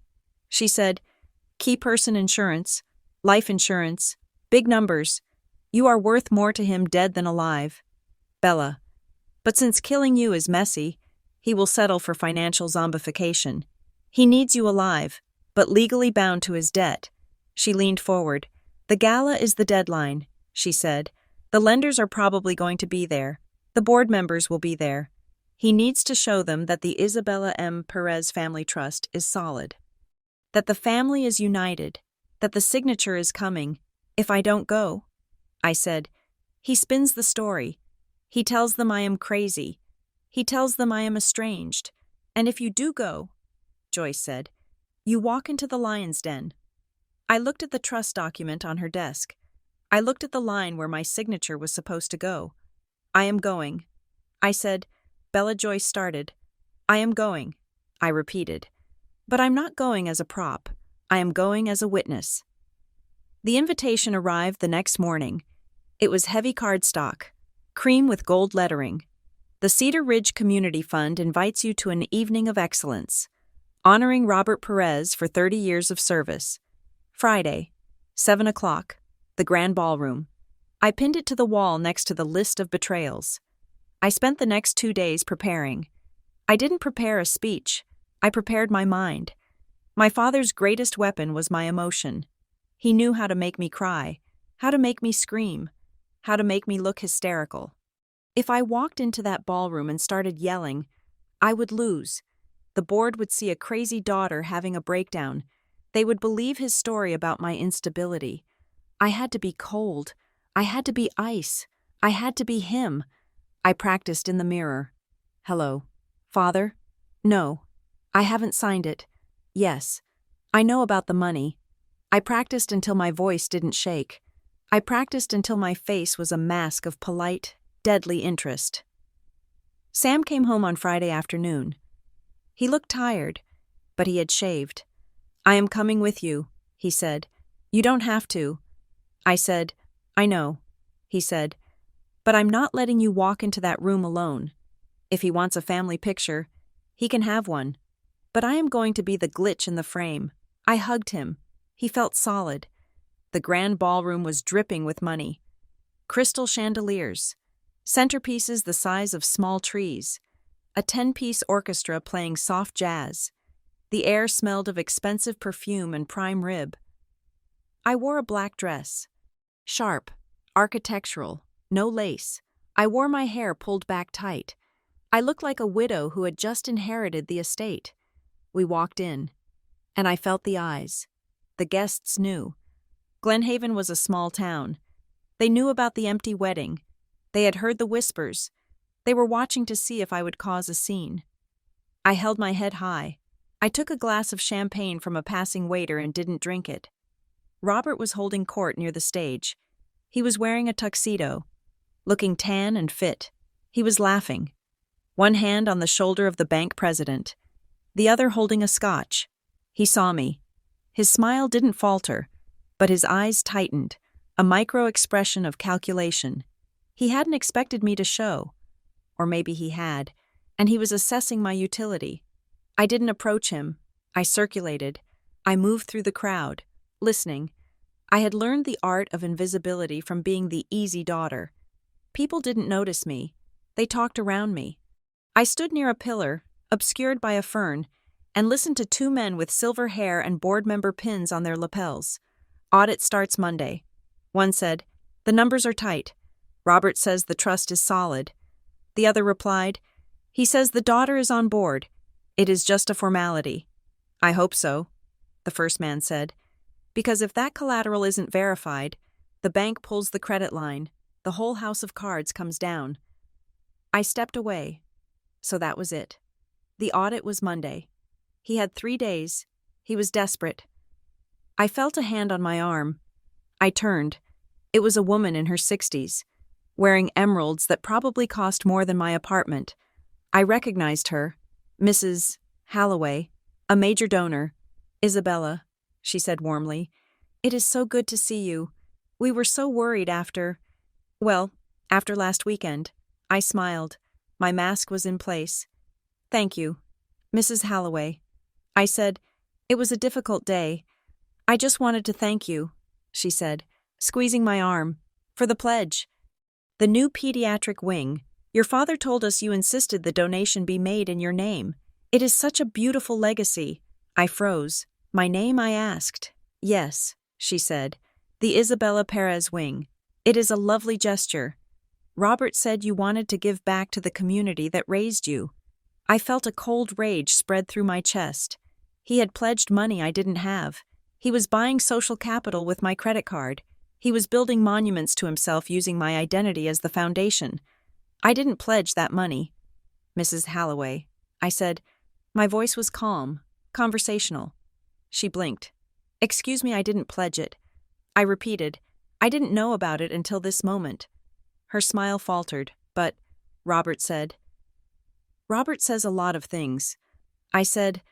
I walked away, leaving her standing there with her mouth slightly open. I scanned the room. I saw him. He was watching me. He had seen the interaction. He saw Mrs. Halloway's confused face. He excused himself from his group and walked toward the side exit, jerking his head for me to follow. I looked at Sam. He nodded. "Go. I am watching." I followed Robert into a small anteroom off the main hall. It was a coat check room, currently empty. He closed the door. The sound of the orchestra became a muffled hum. "What are you doing?" he asked. His voice was a low hiss. "I am mingling." "Robert," I said, "isn't that what you wanted? A happy family?" "You are talking to the donors," he said. "You are confusing them. I am clarifying." I said, "Mrs. Halloway seemed under the impression that I have $1 million to give to a hospital. I thought it was only fair to correct the record." He stepped closer. He loomed over me. "You are playing with fire." "Bella, sign the amendment. Tonight. I have it in my briefcase in the car. Sign it, and this goes away. And if I don't," I asked, "then you are done," he said. "Tell me the truth." I said, "What truth?" he snapped. "Why me?" I asked. "Why use me? Why not Leo? Why not Clara? Why did you pick me to be the sacrifice?" He looked at me. The mask dropped completely. His face contorted into a look of pure, unadulterated disgust. "Because you don't deserve the name," he said. I stood my ground. "Say it." I said. "You are a mistake," he said. "You are the leftover baggage from a life I didn't choose. I took you in. I gave you my name. I fed you. And every time I looked at you, I saw him. I saw the man your mother actually loved. He poked a finger at my chest. You think you are a victim, he laughed. I am the victim. I had to raise another man's bastard and pretend to be a happy father. I had to pay for your braces and your college and your stupid wedding. You owe me. Isabella, you owe me everything. Your credit, your identity. It is the least you can give me as repayment for the burden of your existence. There it was, the core of the star. He didn't hate me because I was disobedient. He hated me because I was breathing. I looked at him. I looked at the man who I had tried to impress for 30 years. The man whose validation I had craved like a drug. And suddenly, I felt nothing. The fear was gone. The hurt was gone. The longing was gone. All that was left was timing. You are right, I said softly. He blinked, surprised by my agreement. Yes. I said, I don't deserve the name Perez. I reached into my clutch and pulled out the flash drive. I held it up. What is that? He asked. This is the internal email archive from Northline, I said. This is the correspondence between you and your CFO. This is the proof of the shell companies, the proof of the fraud. His face went gray. Where did you get that? He whispered. It doesn't matter. I said, what matters is who is going to see it. I turned toward the door. Bella, wait, he said, reaching for me. His voice was frantic now. Don't do this. We can talk. I can fix the money. I can pay off the loans. Just give me the drive. I stepped out of his reach. You said I owe you repayment. I said. I opened the door. The music swelled. I am going to pay you back now. Robert. I walked out into the ballroom. Robert stood in the doorway of the coat room, paralyzed. He couldn't make a scene. Not here. Not in front of the donors. He was trapped by the very image he was trying to protect. I saw the stage. The microphone was set up for the speeches. The chairman of the board was walking toward it. I looked at Sam. He saw the flash drive in my hand. He saw my face. He knew. He nodded. A slow, solemn nod. I knew what I was about to do. I was about to walk up to that chairman. I was about to hand him the drive. I was about to speak the truth into a microphone that would amplify it to the entire town. And once I did, there would be no going back. There would be no reconciliation, no Christmas dinners, no awkward phone calls. The family would be dead. I looked at the crowd. I looked at my mother, sitting at a table near the front, looking terrified. I looked at Leo, standing by the bar, looking resigned. They were all waiting for me to play my part, to be the good daughter, to be the easy one. I took a breath. I started walking toward the stage. The walk to the front of the ballroom felt like walking underwater. The air was thick with the scent of lilies and expensive cologne, and the sound of the jazz quartet seemed to stretch and warp around me. I fixed my eyes on Arthur Sterling, the chairman of the board.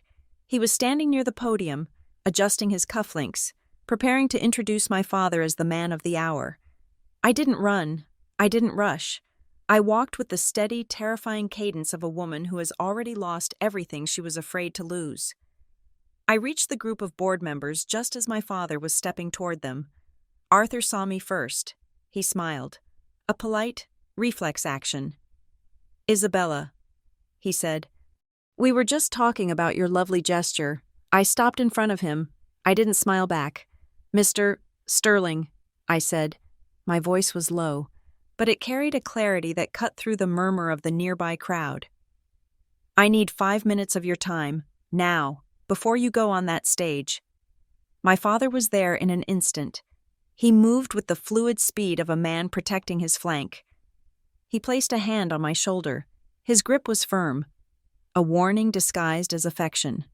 Bella, he said, his voice dripping with indulgent concern. This isn't the time, sweetheart. We are about to start the program. Why don't you go find your seat? Sam is looking for you. I didn't look at him. I kept my eyes locked on Arthur. I have documents that the board needs to review immediately. I said, they concern the solvency of the Perez Family Trust and the validity of the collateral for the refinancing package you are announcing tonight. The words solvency and collateral acted like a splash of ice water. Arthur stopped adjusting his cufflinks. The other board members, 2 bankers and a local judge, stopped talking. In this world, you could ignore a crying daughter, but you could not ignore a compliance issue. Robert gave a tight, breathless laugh. He squeezed my shoulder harder. She is confused. Arthur, he said, Bella has been under a tremendous amount of strain lately. The wedding, well, you know how emotional these things can get. She is overwhelmed. She doesn't know what she is saying. He looked at me with eyes that promised retribution. Come on, Bella, he said softly. Let's get you some water. You are making a scene. I stepped out from under his hand. I opened my clutch and pulled out the flash drive and the folded copy of the trust amendment. I am not overwhelmed, Robert, I said, and I am not emotional. I turned to the board's legal counsel, a sharp-eyed woman named Diane who was standing just behind Arthur. Diane, I said, I am handing you internal correspondence from Northline Development, confirming that the assets listed in the Perez Trust are currently leveraged in undisclosed shell companies. I am also handing you a demand letter regarding the unauthorized use of my signature on the Juniper Harbor guarantees. I held out the papers. Diane hesitated, then took them. My father's charm cracked. Just a hairline fracture, but visible. This is ridiculous, he said, his voice rising. This is a family dispute. My daughter is upset because we had a disagreement about her marriage. She is trying to embarrass me. This is a tantrum. Arthur? He looked around the circle, appealing to their shared history as fathers, as men of status.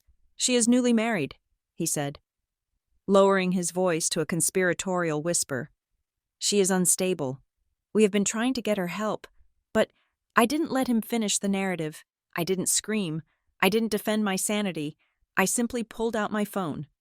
I unlocked it and opened the text message thread. On Tuesday at 2 a.m, I said, addressing Arthur. My father came to my home. He sent me this text message 10 minutes later. I held the phone up, but I also read it aloud. My voice was steady, devoid of the hysteria he claimed I possessed. Sign the amendment, or I will make sure you lose everyone permanently. You are fighting for your survival. I lowered the phone. That doesn't sound like a father concerned about his daughter's mental health. I said, that sounds like a man who needs a signature to hide a deficit. The silence that followed was heavy. It rippled outward from our circle. The jazz band was still playing, but the people nearest to us had stopped drinking. They were watching. Diane was reading the documents I had given her. She flipped a page. She looked at the date on an email. She looked at Robert, Bob. She said, her voice was professional, cold. Is this email accurate? Did you authorize the transfer of the Juniper debt to the trust without beneficiary sign-off? Robert's face flushed. That is a draft, he stammered. That was just a discussion. It was never executed. The email is dated 3 days ago, Diane said, and it says executed in the subject line. She looked up at Arthur. We can't proceed. She said, what Robert snapped. The financing is approved. The announcement is tonight. We can't announce a partnership with a trust that is under active dispute for fraud. Diane said, we need to suspend the vote. We need an audit. Immediately. The word audit hung in the air like smoke. Robert looked at Arthur. Arthur, please. You know me. You know my reputation. This is my daughter. She is lying. She is doing this to spite me because I didn't go to her wedding. Arthur Sterling looked at my father. He looked at the frantic edge in Robert's eyes. He looked at the sweat beading on Robert's upper lip. Then he looked at me. He saw the stillness in me. He saw the lack of tears. I am sorry. Bob, Arthur said, we have to pause. He signaled to the stage manager. Kill the mic. The room shifted. It was a subtle, physical thing. The energy went from celebration to confusion. The board members took a step back from Robert, creating a physical distance. They were inoculating themselves. They were separating their reputations from his. Robert stood alone in the center of the circle. He looked at me. His eyes were black holes. You ungrateful little, he started. Robert. The voice came from the crowd. It was shaky, thin, but loud enough to be heard. We all turned. My mother, Elena, was standing up at her table. She was gripping the tablecloth with one hand, her knuckles white. She looked terrified. She looked like she might faint, but she was standing. "Elena," Robert said, his voice warning. "Sit down." "No," she said. She let go of the table and walked toward us. She walked unsteadily in her heels, but she kept moving. She stopped next to me. She didn't look at Robert. She looked at Arthur. "It is true," she said. Her voice trembled. "Everything Bella said is true. He has been moving money for years. He made me sign things. He told me if I didn't sign them, we would lose the house." "Elena." "Shut up," Robert hissed. "You are drunk." "I am not drunk," she said. She turned to look at him, and for the first time in my life, I saw her look at him without flinching. "I am just tired. Robert, I am so tired of being afraid of you." She looked at me. She reached out and took my hand. Her hand was ice cold, but her grip was tight. I stayed quiet too long. She whispered to me, "I am sorry, Bella." The room was silent now. The band had stopped playing. The guests were staring. This wasn't just a scene anymore. It was a collapse. The great facade of the Perez family was crumbling in real time, and everyone was watching the dust settle. Suddenly, a chair scraped loudly against the floor. It was my sister, Clara. She was sitting at a table near the back. She stood up, her face red with humiliation. She grabbed her purse. "You are selfish," she screamed across the quiet room. Her voice cracked. "You are so selfish. Bella, you just had to ruin it." She wasn't angry about the fraud. She wasn't angry about the abuse. She was angry because the check had just bounced. She was angry because the comfort she had purchased with her loyalty was evaporating. She stormed out of the ballroom, the heavy doors slamming behind her. I looked for Leo. He was standing by the bar, a glass of water in his hand. He wasn't moving. He was staring at our father. He looked like a man waking up from a long coma. He didn't come over. He didn't defend Robert. He just stood there, watching the king fall, realizing the price he had paid to be a prince in a kingdom of lies. Arthur Sterling cleared his throat. "Ladies and gentlemen," he said, his voice projecting without the microphone, "we will be taking a brief intermission. Please enjoy the refreshments." He turned to Robert. "Bob, we need to talk in the office. Now, Diane, the lawyer, step between me and my father, Ms. Perez." She said to me, "You should probably go. We will be in touch regarding the documents." I nodded. I didn't need to stay. I didn't need to see the shouting match. I didn't need to see the police escort him out, if it came to that. The victory wasn't in the punishment. The victory was in the truth. I turned and walked toward the exit. Sam met me halfway. He took my arm. He didn't say anything. He just walked with me. A solid, warm presence in the wreckage. We walked out of the ballroom, past the whispering guests, past the frozen waiters. We stepped out into the cool night air of the parking lot. The valet was nowhere to be seen. I took a deep breath. The air smelled of rain and asphalt. It smelled clean. "Bella." The voice was soft, eerie. I turned. Robert had followed us out. He wasn't running.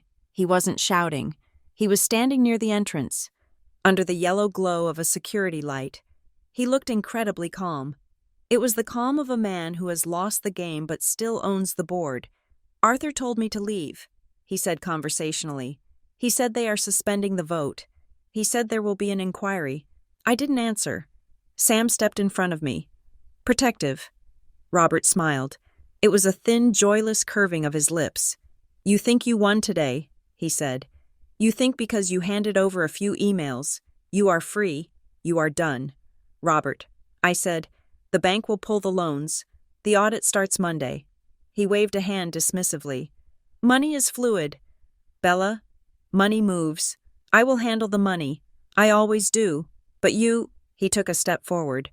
Sam tensed. "You don't understand what you just became," he said. "You think you are the hero?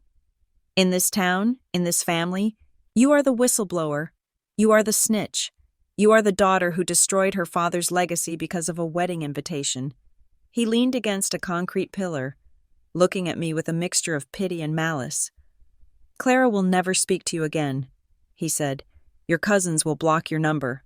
Even your mother. She stood up today because she was caught in the moment, but tomorrow, when the credit cards stop working, when the house goes into foreclosure, she will hate you for it. She will blame you for the poverty just like she blamed me for the wealth. He shook his head. I threatened to take everyone away from you. Bella, but you did the work for me. You isolated yourself. You burned the bridge while you were standing on it. He turned and walked toward his car. He didn't look back. I stood there, watching his taillights fade into the darkness. He was right.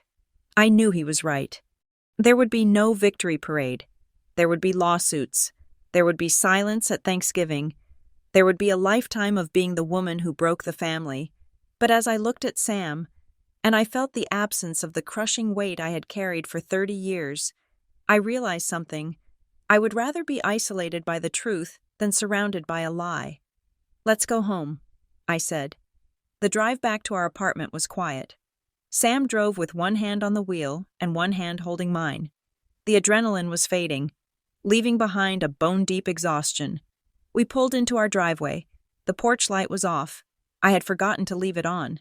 I unlocked the front door and stepped inside. Sam followed, carrying his bag. I kicked off my heels. I wanted to sleep for a week. Then I saw it. There was a small white envelope sitting on the floor, just inside the mail slot. It wasn't a bill. It wasn't a flyer. It was plain, unmarked. I frowned. I had checked the mail before we left for the gala. This had been delivered in the last 3 hours. I picked it up. What is it? Sam asked, locking the door behind him. I don't know. I said. I tore it open. Inside was a single piece of paper. It looked like a receipt. I unfolded it. It was a receipt for a DNA ancestry kit, ordered online 2 days ago. Clipped to the receipt was a handwritten note. The handwriting was jagged, unfamiliar. It wasn't my father's assertive script. It wasn't my mother's looping cursive. I read the note. He isn't your father. I'm sorry. If you want the truth, call me. There was a phone number at the bottom. No name. I stared at the paper. The world, which had just stopped spinning, gave a violent lurch. I thought I knew the secret. I thought the secret was that Robert had stolen the name Perez from my mother's first husband. I thought the secret was that I was the stepchild he resented. But this, he isn't your father. If Robert wasn't my father, and if Mateo died before I was born, then who was I? I felt a wave of dizziness. I walked into the living room and sat down on the couch. Bella, Sam asked, his voice alarmed. What is it? Is it a threat? I handed him the note. He read it. He looked at me, his eyes wide. Who sent this? He asked. I don't know. I whispered. I looked at the receipt again. The order was anonymous. I looked at the phone number. It was a local area code. I picked up my phone. My thumb hovered over the screen. I could call. I could dial the number right now. I could ask the voice on the other end who they were. I could ask who my father was. I could start a new investigation. I could dig up a new graveyard. Or I could put the phone down. I looked at Sam. He was watching me, waiting. He wouldn't tell me what to do. He knew this was my choice. I had spent the last week fighting to prove who I wasn't. I wasn't a shell company. I wasn't a liability. I wasn't a mistake. But did I need to know who I was? Did it matter if my blood came from a musician named Mateo, or a stranger, or Robert himself? Robert had said. You don't understand what you just became. He thought I became nothing. He thought that without the family name, without the structure he built, I was formless. But sitting there, in the quiet of my own home, with the man who loved me sitting beside me, I realized he was wrong. I wasn't formless. I was free. I folded the note. I didn't dial the number. Not yet. Maybe tomorrow. Maybe never. I looked at Sam. Is it over? He asked softly. The part with him is over. I said. I leaned my head back against the couch cushions and closed my eyes. The easy daughter was gone. The difficult daughter was gone. The woman who remained was tired. She was scarred. She was an orphan by choice. But for the first time in 33 years, the silence in the room didn't feel like waiting for permission. It felt like peace. Thank you so much for listening to Bella's story. It's been a heavy journey from that empty wedding venue to this quiet moment of truth. and I appreciate you walking this path with me. I would love to know where you are listening from today. Please drop your city or country in the comments below. And if you enjoyed this story, please consider subscribing to Revenge Stories for more tales of betrayal, justice, and the complexities of family. Share your thoughts in English in the comments. Do you think Bella should call the number on the note? Or should she leave the past buried and move on? I can't wait to hear what you think.